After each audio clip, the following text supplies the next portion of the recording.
Nu, čau, Ričard. Kas tev jauns, kā tev iet? Nu, redz labi. Kā to pašu? Man viss super, bet paklau. Tev ir tā turā Kristīna, kā viņa tur sauc, Kristiāna no skolas, ja?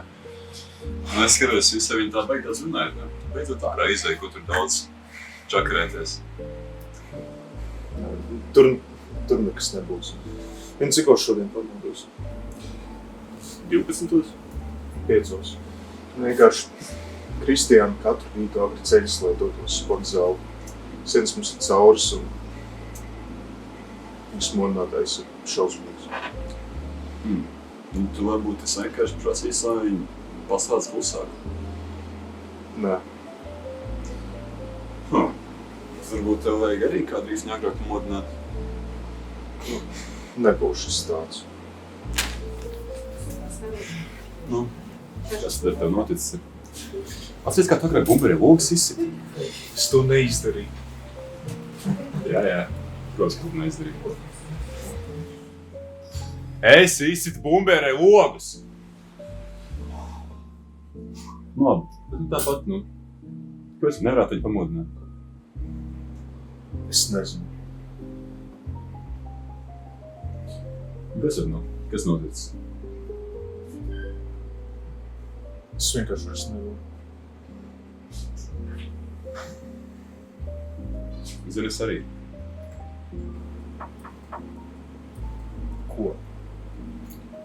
Tur pāris dienām, tas bija jau naktī, un kaut kas tur sēdēja pie savu galdu, atkārtoju, rakstīju, vienalga, es vairs neatceros. Tas nav svarīgi, vienkārši es sāku domāt par to, kāda jēga ir jebkādai un ikdienas darbībai.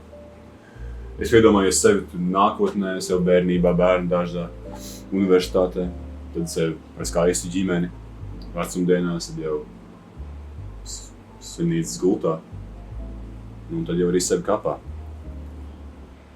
Tas nav pārāk labi. Jā, labi tas nav, bet vai tā nav? Jā. Bet tas, ko es saku, ir tas, ko visi vēlas no dzīves, vai ne tā? Viss ir tā, kā tam jābūt, un viss ir tā, kā tas ir apsolīts. Tobrīd es vienkārši sāku domāt par to, kāda jēga. Vai vispār šo visu vajag?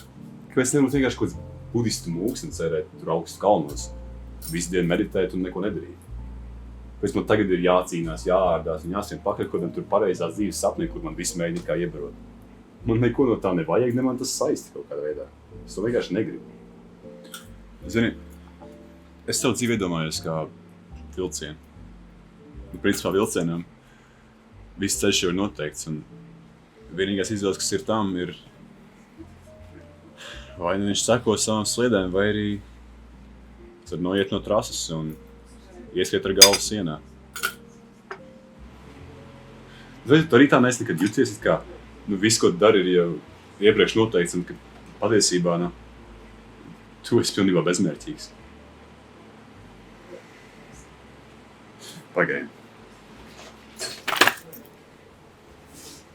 Kas tas ir? Es nezinu. Domā, mācīs izmantot. Es nezinu, kāpēc tu jautā. Nu, agrāk taču mācēja, ne? Derēs. Ejam.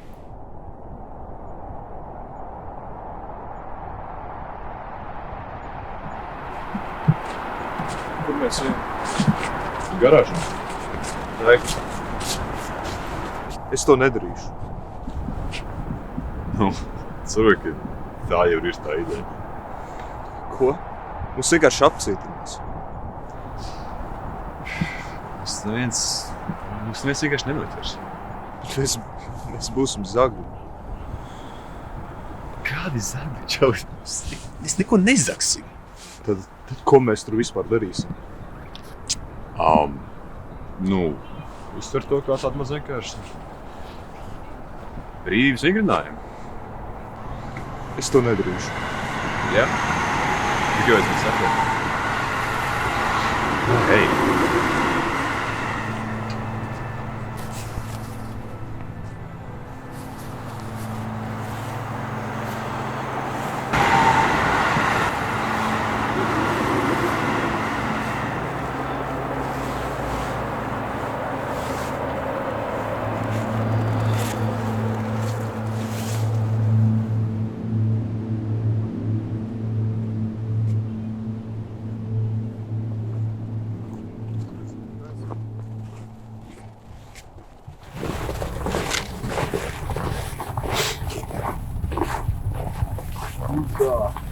Jā. Tavs uznāciens. Es to nedarīšu. Vienkārši es nevaru to darīt. Tā nedrīkst. Wow! Tu joprojām nesaproti, ja? Tu vari darīt jebko. Nekas uz šīs pasaules nav pareizs vai nepareizs. Nekas no akmenītes ir likuma izdomāt, tev vienkārši atslēst to slēdzeni. Nu, ak, Dievs, labi es tev parādīšu tā.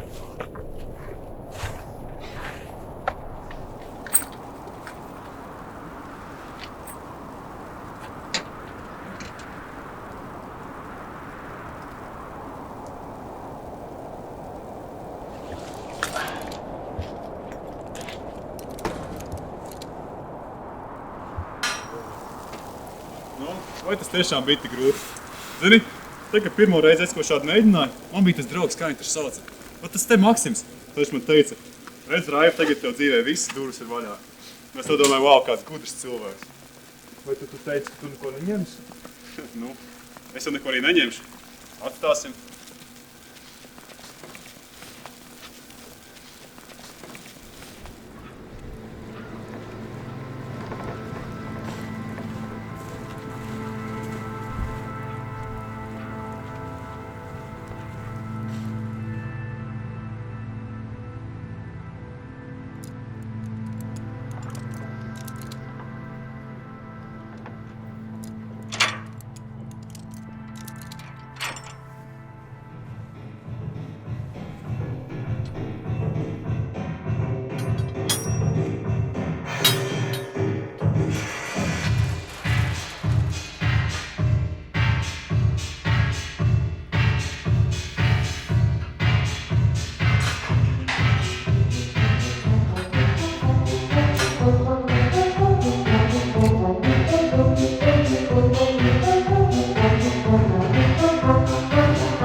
Jā, halo, sveiki!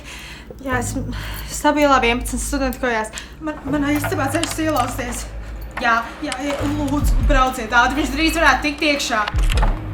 Man? Jūs esat droši?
Mēs esam vilcieni, kas ir nolēmti doties vienā virzienā.